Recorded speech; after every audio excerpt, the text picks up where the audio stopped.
on écrit parle de livres com de...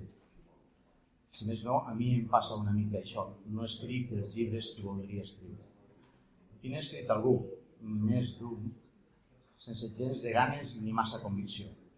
Certament, aquestes dissipacions intel·lectuals solen ser un trínsec en qualsevol home de lletres i no tinc dret a queixar-me. En la mesura en què m'he fet un ofici de la ploma, he hagut de resignar. D'altra banda, estic segur que la meva petita posteritat literària no hi perdrà res. Però, amb el llibre que ara comença, el problema se'm planteja, ben mirat, en uns termes molt diferents. D'un cantó, és un llibre que m'agradarà d'escriure i que escric ja perquè vull. De l'altre és, també, la mena de llibre que hauria preferit de veure escrit per algú, no sé qui, que hi posés en lloc més competència i més intenció que jo no hi podré posar. Sobretot, en aplicar-me a la tasca, aquest últim escrúpol se m'apareix com una reprovació preventiva. I no ho dic pas per dir-ho. No acostumo a practicar indegudament la modèstia. El llibre, en efecte, exigia un altre autor. Tal com caldria que fos, hauria d'haver-ho confeccionat un historiador o un sociòleg, o, millor encara, un oportuníssim centaure d'historiador i sociòleg. Això va implícit en la seva mateixa índole, en el seu propòsit, en la seva ambició. Índole, propòsit i ambició que no m'invento jo sobre la marxa per gust de l'hipèrbole, sinó que venen definits en funció d'una necessitat tan objectiva com urgent. Necessitat. Penso que la paraula no és exagerada.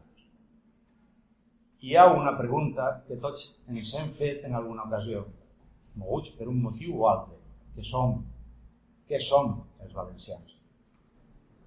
Ens l'hem feta els valencians i se la fan també els altres catalans. L'abast i el sentit del què inicial són obvis i miren d'aclarir exactament la nostra entitat de poble. I valia la pena d'assajar-ne la resposta.